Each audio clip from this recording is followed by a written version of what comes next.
Hello दोस्तों, मेरा नाम है रिया और आज मैं नैनो को अपने साथ स्कूटी पर बिठाकर लेकर आई हूँ। यानी कि I am back with an another episode of girl from nowhere. आज के एपिसोड का टाइटल है द ट्रैप। देखते हैं नैनो ने कैसे इस बार सभी को ट्रैप किया होगा। तो चलिए और देरी ना करते हुए बढ़ते हैं एपिसोड की एक्सप्लेनेशन की ओर।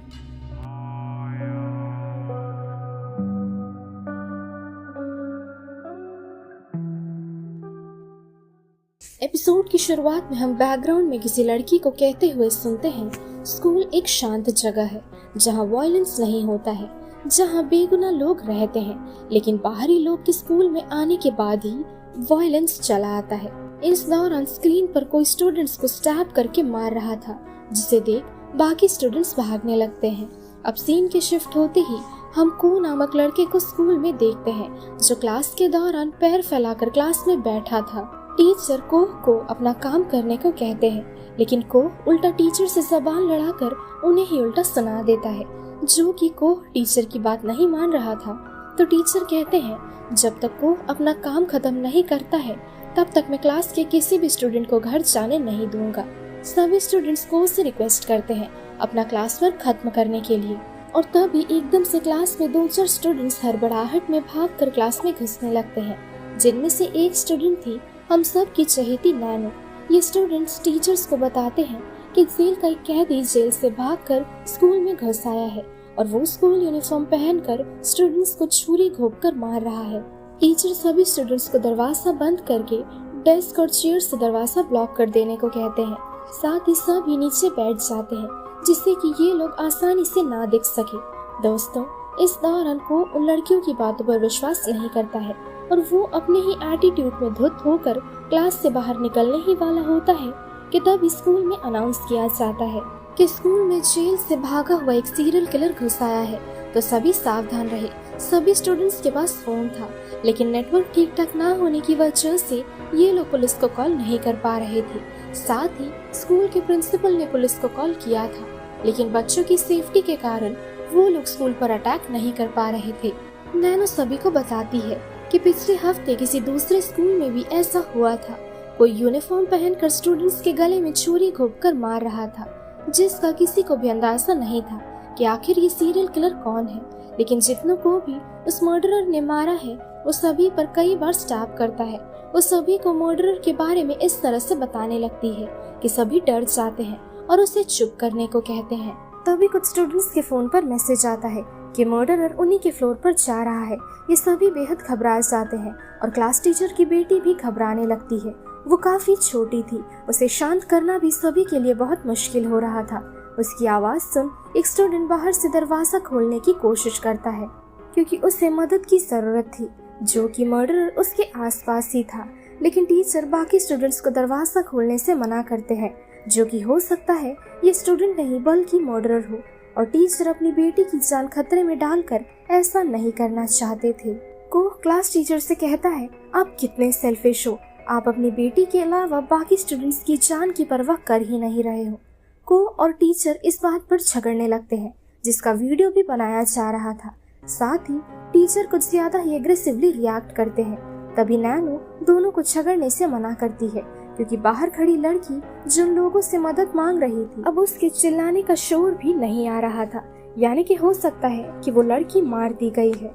उस लड़की का मृत शरीर देख सभी क्लास टीचर पर चिल्लाने लगते हैं। को बहुत ज्यादा गुस्से में था, वो भी क्लास टीचर की इन हरकतों को देख। अब क्लास टीचर अपनी बेटी के साथ मिलकर प्रेयर करते हैं और को टीचर को गलत सलत बातें कहकर टिप्पणी देने लगता है। को और कहता है, देखिएगा सर, आपकी प्रेयर्स के कारण आप और आपकी बेटी सीधा स्वर्ग जाने वाले हैं। ये सुनते ही टीचर गुस्से में को जोर से पंच मार देते हैं। क्लास टीचर और को के स्टूपिड बिहेवियर को देख बाकी स्टूडेंट्स घबराने लगते हैं, क्योंकि कभी भी ये लोग ऐसे पकड़े जा सकते हैं।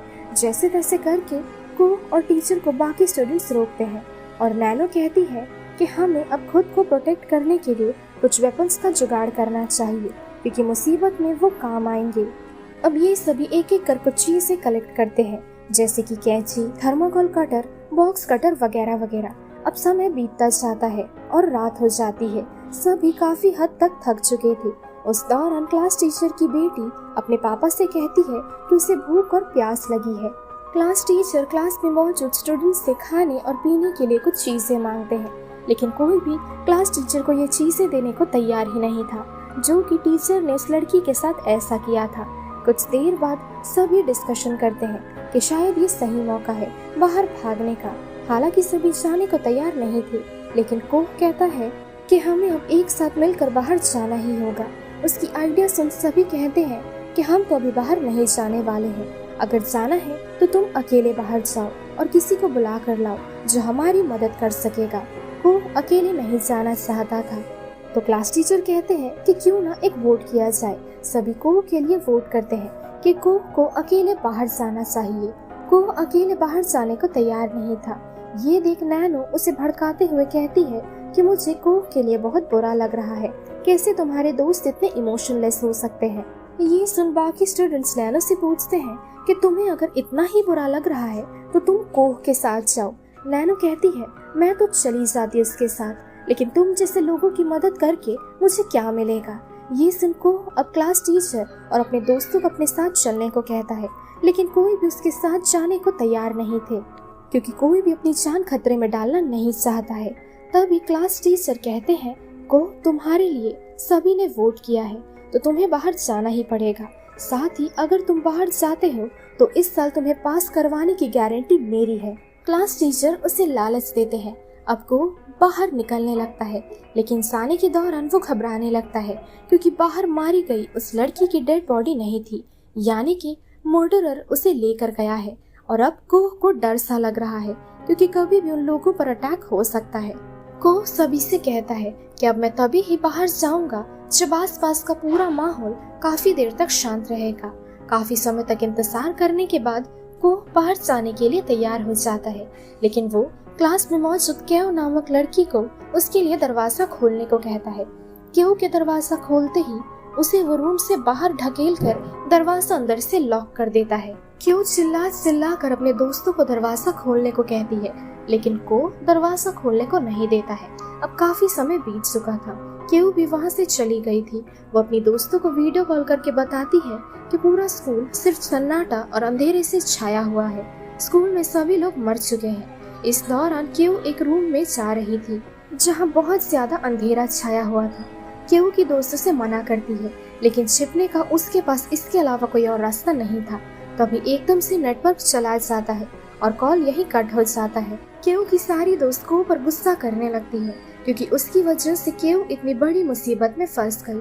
सभी उसे सुनाने लगते हैं, जिस कारण से कोह फाइनली केओ की मदद करने के लिए रूम से बाहर जाता है। सभी को कोह पर अब भी शक था कि आखिर वो बाहर जाकर केओ को बचाएगा भी। तभी एक लड़की जिसका नाम था सा, वो कोह की एक्स गर्लफ्रेंड थी, वो सभी से कहती है कि कोह एक अच्छा इंसान है और वो हम सभी की मदद जरूर करेगा। सा कोह को कॉल भी करती है, साथ ही वो कोह को सभी की मदद करने को कहती है और कोह मान जाता है। उन दोनों की बातें सुन उस लड़की का बॉयफ्रेंड गुस्सा हो जाता है। वो अपनी गर्लफ्रेंड की इन हरकतों को देख और एक मिनट भी कमरे में नहीं रह पा रहा था और वो कमरे से बाहर चला जाता है। सभी उसे जाने से मना करते हैं, लेकिन वो किसी की भी बात नहीं सुनना चाहता था और वो फौरन कमरे से बाहर निकल जाता है। दोस्तों नैनो क्लास टीचर को घूर रही थी। टीचर उससे पूछते हैं कि तुम मुझे ऐसे क्यों देख रही हो। तो नैनो कहती है जब हम सभी बचकर बाहर निकलेंगे तब उस लड़की की डेथ की इन्वेस्टिगेशन करी जाएगी, जिसका असल कातिल आप बन जाएंगे। क्लास टीचर एक्सक्यूज देते हुए कहते हैं कि मैंने तुम सभी को बचाने के लिए ऐसा किया था। ये सुन नैनो कहती है कि सब इस बात से सहमत नहीं थे और ना तो अब है। मान लेते हैं हम सभी स्टूडेंट्स ने आपके हित में बात की, लेकिन क्या आपको लगता है कि कोह आपके हित में बात करेगा? और अगर कोह बाहर से हमें रेस्क्यू करने के लिए लोगों को लेकर आता है तो शायद फिर आपका बचना इम्पॉसिबल हो जाएगा। आप हीरो नहीं बन पाएंगे, बल्कि कोह हीरो बन जाएगा। बाय द वे, आप क्या चाहते हैं? आपकी बेटी एक ऐसे बाप से प्यार करे जिसने ऐसी मुसीबत की घड़ी में अपने सारे स्टूडेंट्स की जान बचाई थी, या फिर वो बाप जो स्वार्थी होकर अपने स्टूडेंट्स को मरता छोड़कर सिर्फ अपनी बेटी की जान बचाई और अंत में वो बस एक मर्डरर के नाम से जाना जा रहा है। क्लास टीचर उसकी बात पर गौर फरमाते हुए बाहर किसी से मदद मांगने को जाने के लिए तैयार हो जाते हैं। सभी स्टूडेंट्स और अपनी बेटी को ग्रुप में बिठाकर वो वहाँ से बाहर चले जाते हैं। दोस्तों, इस दौरान जितने भी स्टूडेंट्स यहाँ मौजूद थे सभी लड़कियाँ थी। वो सभी नैनो से कहती है कि क्यों तुमने क्लास टीचर को बाहर भेजने पर उन्हें मजबूर कर दिया। हम सभी लड़कियाँ हैं, कैसे हम उस किलर से अकेले फाइट करेंगे। ये सुनते ही नैनो एकदम जोर जोर से हंसने लगती है। सभी डर कर नैनो से दूर खड़ी हो जाती है। उन लोगों को लग रहा था शायद नैनो ही किलर है और उसने जानबूझकर लड़कों को बाहर भेज दिया है जिससे कि ये हमें मार सके। नैनो कहती है, मैं तो शुरू से अब तक तुम लोगों के साथ ही थी, तो मैं कैसे किलर हो सकती हूँ। क्लास टीचर की बेटी भी कहती है, जब बाहर उस लड़की को मारा गया था तब भी तो नैनो हमारे साथ थी। तभी ये लोग बाहर कोहो की चीखने की आवाजें सुनते हैं। कोहो की एक्स गर्लफ्रेंड सा उसे बचाने के लिए बाहर जाने लगती है। उसके साथ साथ क्लास टीचर की बेटी भी अपने पिता को ढूंढने के लिए उसके साथ चलती है। सभी स्टूडेंट्स नैनो के डर से बाहर साथ जाने को तैयार थे, लेकिन नैनो के साथ इस कमरे में रहने को कोई भी तैयार नहीं था। सारी लड़कियां अब बाहर निकलती हैं। बाहर पूरा अंधेरा छाया हुआ था। एकदम से ये लोग अपने पास कई सारे मरे हुए स्टूडेंट्स को खड़ा देखते हैं जो सिर्फ पुतले थे। कोहो को ढूंढते ढूंढते ये सभी लड़ने लगती हैं क्योंकि कोहो तो नहीं मिल रहा था और साहब बार बार इन सभी को कोहो को ढूंढने के लिए कहे जा रही थी। ये सभी लड़कियां यहाँ से बचकर बाहर निकलना चाहती थी। सभी लड़कियां बेहद सेल्फिश थी। ये लोग किसी को भी बचाना नहीं चाहती थी बल्कि अपनी जान बचाकर यहाँ से जल्द भागना चाहती थी। सा के कारण ये सभी अंधेरे में फंसते जा रहे थे। कोहो की एक्स गर्लफ्रेंड सा अकेले ही उसे बचाने के लिए अंधेरे में निकलती है क्योंकि कोई भी उसका साथ नहीं देना चाहता था। तभी इन सभी की मुलाकात केओ से होती है जो बहुत ज्यादा डरी हुई थी। वो बार बार कोहो का नाम चिल्ला रही थी। सा केओ से पूछती है कि कोहो कहाँ है, वो ठीक तो है ना, उसे कुछ हुआ तो नहीं। केओ उसे बाथरूम की ओर इशारा करके दिखाती है।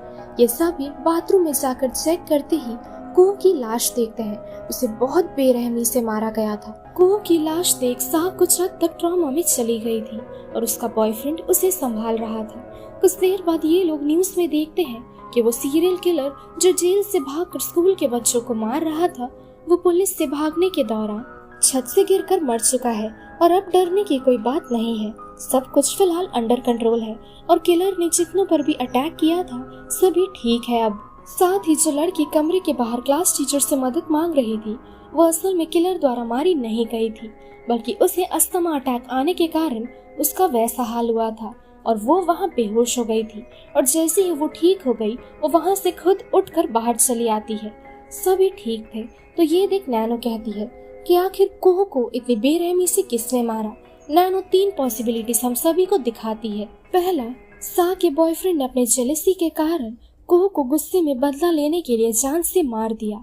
दूसरा हो सकता है टीचर नहीं चाहते थे कि कोहो बाकियों को उनके हरकत के बारे में बताए और उन्होंने कोहो को इतने बेरहमी से मार दिया।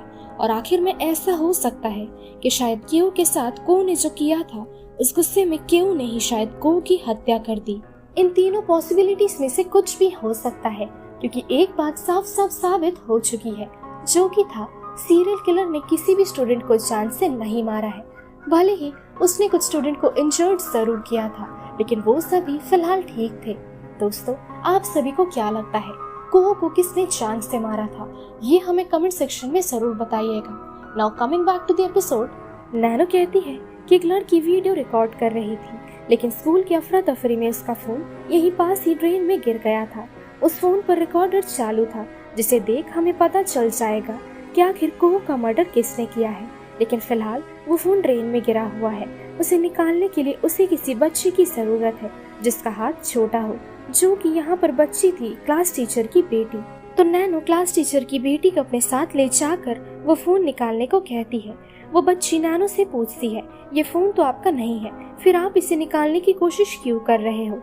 नैनो से बताती है कि इसमें एक रिकॉर्डिंग है जिसे देख और सुनकर हमें पता चल जाएगा कि आखिर कोहो की जान किसने ली। इसलिए नैनो फटाफट उस फोन को निकालने को कहती है। वो बच्ची फोन निकालने का नाटक करती है और कुछ देर बाद वो कहती है कि मेरा हाथ वहाँ तक नहीं पहुँच पा रहा है, मैं फोन नहीं निकाल पाऊंगी। ये सुन नैनो हंसते हुए कहती है, जैसे तुम्हारे पिता हैं बिल्कुल वैसी हो तुम। और फिर वो जोर जोर से हंसते हुए वहाँ से चली जाती है और इसी के साथ ये एपिसोड यही खत्म हो जाता है। दोस्तों, आप सभी यही सोच रहे होंगे ना, आखिर वो साइको किलर कौन था? एपिसोड में तो ऐसा कुछ बताया नहीं गया है, लेकिन हो सकता है कि वो किलर और कोई नहीं बल्कि खुद नैनो हो, क्योंकि हम सभी जानते हैं नैनो के पास अनगिनत शक्तियां हैं जिसका इस्तेमाल करके वो कभी भी कितने भी रूप ले सकती है। और ऐसा ही इस एपिसोड में हुआ। असल में नैनो सभी की परीक्षा लेना चाहती थी कि अगर कभी ऐसी मुसीबत की घड़ी आती है तो कौन अपने दोस्तों को, अपने स्टूडेंट्स को बचाएगा, वो भी निस्वार्थ होकर। लेकिन शायद ही ऐसा कोई था स्कूल में जिसने किसी और की मदद करी। यहाँ तक कि खुद टीचर भी स्वार्थी हो गए थे। वो चाहते तो एकजुट होकर खुद को और बाकियों को बचा सकते थे, लेकिन उन्होंने ऐसा नहीं किया और अंत में उनकी बेटी भी स्वार्थी बन गई। अपने पिता को बचाने के लिए उसने नाटक किया, वो भी फोन ना निकालने का। सो दोस्तों, यही थी आज की हमारी गर्ल फ्रॉम नोवेयर की एक और एपिसोड, ट्रैप की एक्सप्लेनेशन। ये एपिसोड आप सभी को कैसी लगी हमें कमेंट सेक्शन में जरूर बताइएगा। और अगर आप सभी कभी ऐसी सिचुएशन में फंस जाते हैं तो आप अपने दोस्तों को बचाएंगे या फिर उन्हें मरता छोड़ देंगे वहां पर, ये हमें कमेंट सेक्शन में जरूर बताइएगा। सो मिलते हैं हमारे अगले वीडियो पर, तब तक के लिए स्टे सेफ, शब्बा खैर।